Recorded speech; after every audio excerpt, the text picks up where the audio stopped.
Vous écoutez Réseau Santé, votre podcast des médecines complémentaires. Voici votre animatrice, Marie-Lise Pelletier. Bonjour, chers auditeurs. Bienvenue à Réseau Santé. La semaine passée, j'ai parlé de ménopause, là. Cette semaine, j'avais dit, je parlerai encore de ménopause parce qu'on a une couple d'affaires à jaser sa ménopause, en fait, là. Je ne peux pas faire ça juste en une demi-heure. Fait que si vous avez aimé, j'espère que vous avez partagé. Puis si vous ne l'avez pas écouté la semaine passée, allez-y. J'ai parlé de poids. Il y a une autre chose qui nous fatigue à la ménopause, c'est le manque d'énergie. Ça, c'est pas le fun, là. Parce que plusieurs femmes associent ménopause à une fatigue inexplicable. Certaines se sentent vraiment, là, plus d'énergie, plus rien, là, tu sais. Fait que des fois, ça peut être dans la journée, des fois, ça peut être le matin, des fois, c'est des pannes, des fois, voyons, mon énergie n'est plus comme avant, là. Ils se reconnaissent plus, ils ont de la difficulté à terminer la journée. Fait que là, on dit comment que ça se fait, là, tu sais. Donc, il y a plusieurs causes à la fatigue.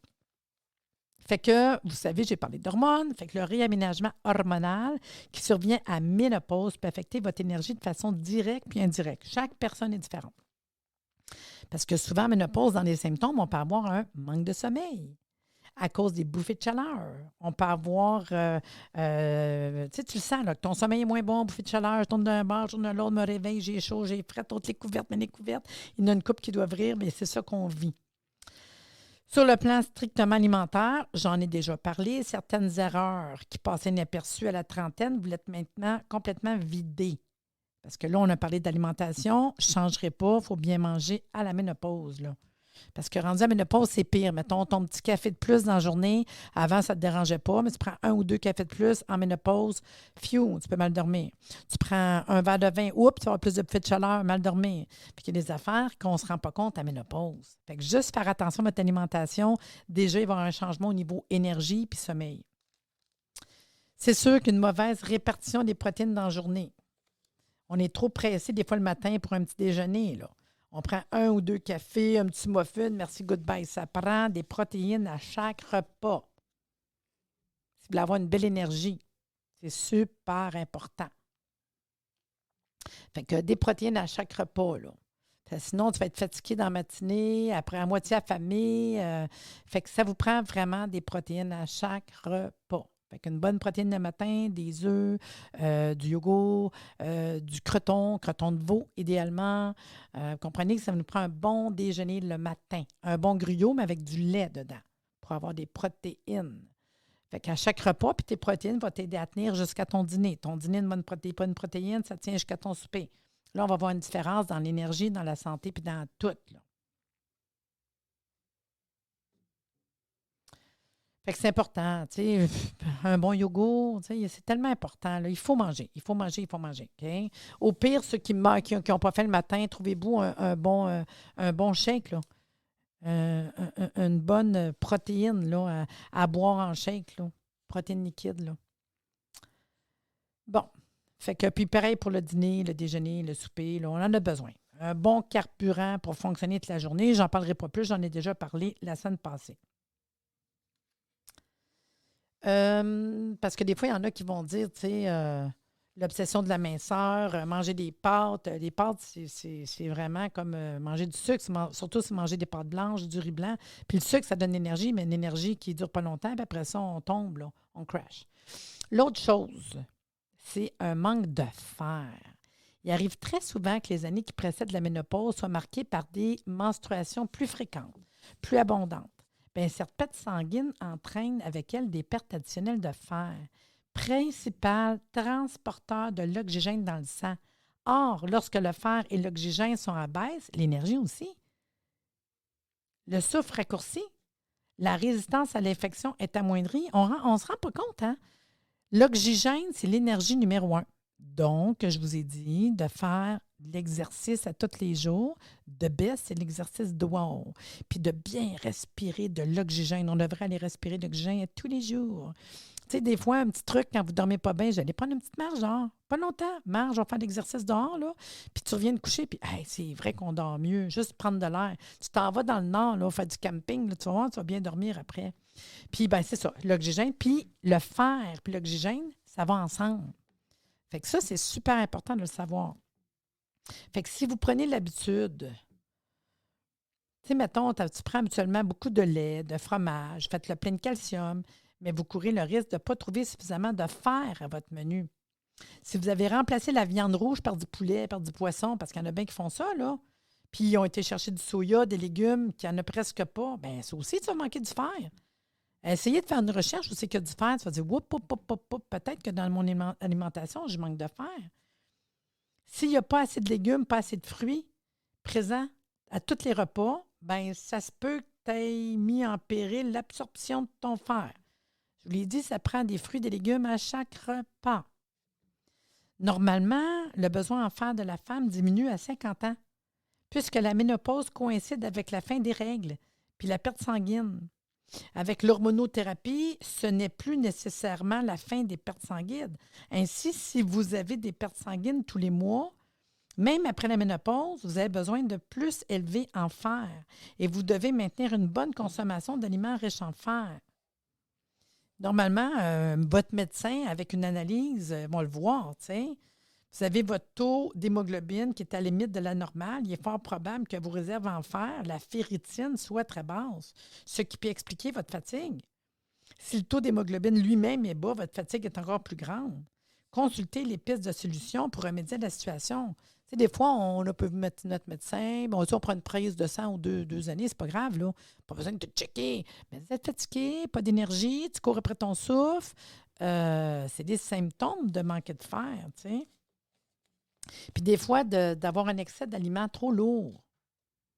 Tu sais, on mange des frites avec de la sauce, on mange de la crème.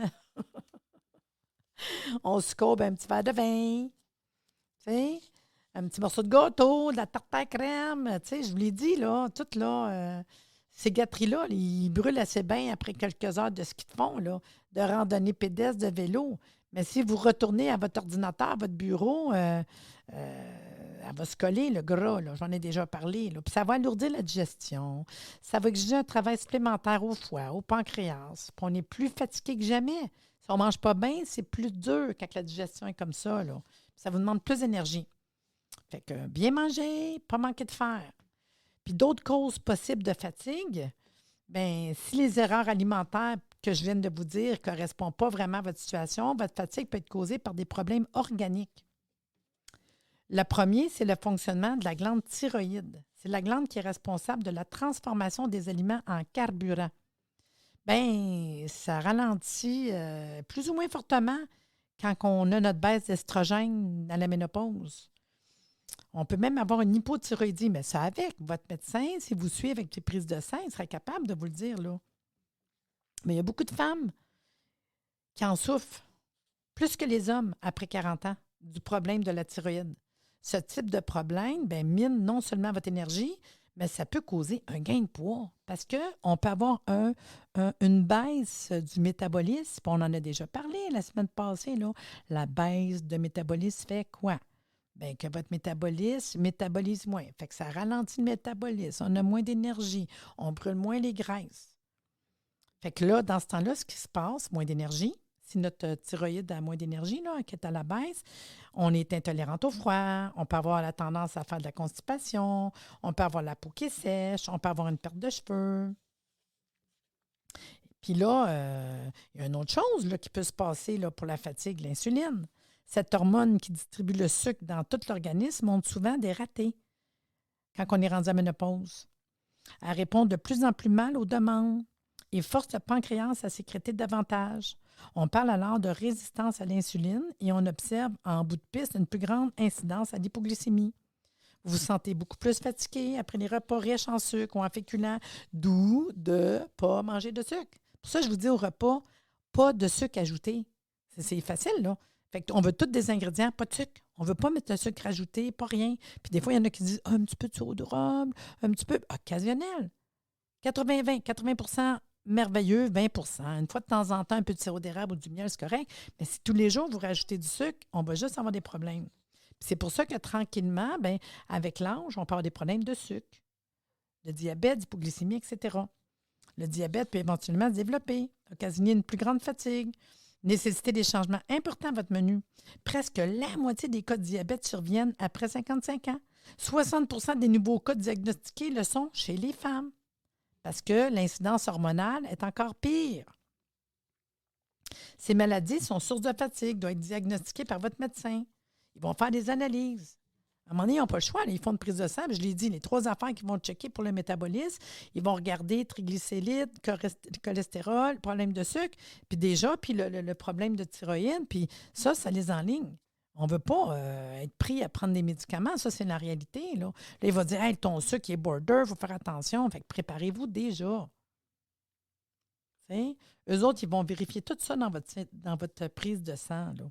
Puis dans le fond, ben, les pistes de solution, ben, manger suffisamment de protéines. Je sais que je me répète, mais c'est trop important. Chaque repas. Le corps a besoin d'un bon carburant au bon moment. Les protéines constituent ce carburant qui peut soutenir l'énergie pendant plusieurs heures. À la clinique de nutrition, ils vont appliquer régulièrement une règle des 15 grammes de protéines par repas et nos clients obtiennent rapidement un regain d'énergie. Que vous soyez végétarien ou carnivore, il ne s'agit pas d'augmenter votre consommation totale de protéines au-delà de 60 grammes par jour, mais de prévoir un minimum de 15 grammes de protéines par repas. C'est pas plus dur que ça, là. C'est simple d'augmenter les protéines le matin, le midi, le soir, là. Tu sais, on pourrait juste incorporer un petit 250 grammes de yogourt, 45 grammes de fromage, une tasse de lait. C'est tout, là. Vous devriez aller lire sur combien de grammes de protéines qu'on a besoin par jour pour tel poids. Parce que chaque personne, c'est différent, tu sais. Mais juste d'augmenter vos protéines à chaque repas, je vous le dis, vous allez voir une différence. Moi, c'était une de mes lacunes. Je vous ai dit que j'avais pris du poids dans la cinquantaine. C'est ça qui m'a amené à regarder. Mais non, mais c'est fait, je mange pareil, puis tout, tu sais. Puis en fin de compte, je ne mangeais pas assez de quantité de protéines. Exemple, mon yogourt le matin, c'était pas assez. Un petit yogourt de rien, c'était pas assez. C'est fou, hein? Puis avec mon poids, ça me prend 180 grammes de yogourt, moi, que ça me prend pour mon corps à moi par jour. Mon mari, c'est 200 parce qu'il n'a pas le même poids que moi, puis c'est un gars, tu sais. Fait que faites une recherche là-dessus, là. Vous devriez être capable de trouver ça, là.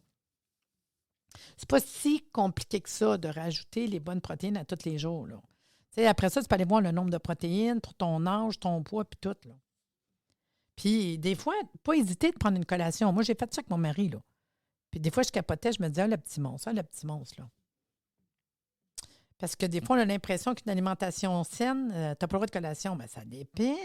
Moi, je vous ai dit, ça prend 3 repas par jour. Parfait. Si je m'en vais monter une montagne, j'ai fait de l'exercice. Mon mari, c'est un capoté de vélo. Il fait 40 km de vélo par jour. Wow! Ça va te prendre une petite collation de protéines en revenant. Fait que moi, j'en ai acheté un bon chèque de protéines. Puis quand tu reviens, tu prends ton chèque de protéines ou tu manges des amandes ou tu manges un bout de fromage. Et ça vous prend des protéines. Là, ça te prend une collation. Là. Pas n'importe quelle, mais des bonnes protéines comme collation. Souvent, il y en a qui vont prendre une palette de chocolat. Non, non, non, non, non, là. Non.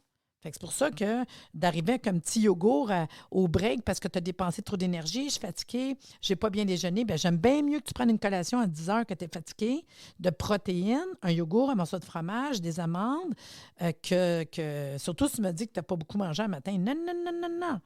Les petits-enfants viennent à la maison, là, à un moment donné, ils sont énervés, ils sont fatigués. Là, on veut manger, mamie. Moi, je vais te donner une protéine. Je ne donnerai pas de quoi sucré, je ne donnerai pas un biscuit. Bien, j'en ai pas de biscuit de toute façon, là. Puis des fois, tu sais, as-tu un fruit? Oui, mais à un moment donné, un fruit, 2 fruits, bien là, je vais dire, je vais donner une protéine. Les voix un morceau de fromage. Puis ils ne diront pas non, là. C'est tellement important, là. Mais surtout, réduire votre consommation de sucre. Les aliments sucrés, bonbons, chocolat, boissons gazeuses, jus de fruits même, là, c'est pas bon. J'en bois pas de jus de fruits, là. Les aliments raffinés, pain blanc, riz blanc, craquelin, biscuits, ça égale à du sucre, là. Ça donne l'énergie, mais qui ne dure pas. Tu fais un pic de sucre, puis après ça, une demi-heure, 1 heure après, tu es à terre. Tu vas faire une chute de sucre. Il suscite une élévation temporaire du taux de sucre dans le sang, stimule la sécrétion d'insuline, provoque des baisses d'énergie que l'on identifie souvent comme des épisodes d'hypoglycémie. Ces aliments nuisent donc à la stabilité de votre énergie. Si vous faites partie de ceux et celles qui grignotent des sucreries pour trouver du pep, ne faites pas ça comme collation. Allez vous chercher une collation de protéines, vous allez dire « Oh wow, la différence! » Limitez votre consommation d'alcool. Le verre de vin qui vous détend peut aussi avoir l'effet d'une masse qui vous abat lorsque vous êtes déjà fatigué. Plusieurs femmes fatiguées m'ont consulté au cours des années, puis certaines mangeaient assez correctement, mais avaient un petit peu de boire un petit verre ou 2 de vin tous les soirs. Après avoir fait l'essai de couper le vin pendant quelques semaines, t'as l'énergie qui revient, c'est fou, là. Le vin solaire bien quand vous êtes bien reposé. Sinon, ça vous fait fatiguer encore plus. Là, ce qu'il faut augmenter, c'est notre consommation d'aliments riches en fer et favoriser son absorption, parce qu'il y a des aliments qu'on mange qui vont aider à l'absorber, le fer, pendant la période de pré-, post-ménopause, puis après, c'est super important pour l'énergie. Si votre apport de fer est insuffisant avant la ménopause et que vos analyses sanguines sont maintenant à la limite des résultats acceptables, augmentez régulièrement les aliments riches en fer. Ce qu'on peut faire, on peut incorporer le soya, puisque cette légumineuse renferme beaucoup de fer. Pas trop, 2-3 fois par semaine. Fait qu'une boisson de soya, manger de côte tofu, un filet de truite au lieu d'un filet de sole. Ça va donner plus de fer si vous mangez du poisson. Les légumineuses, très riches en fer. Des fois, une trempette de humus, tu sais, c'est le fun, ça. Mangeant des huîtres fraîches, des huîtres fumées, ça foule de fer. C'est bon pour la santé.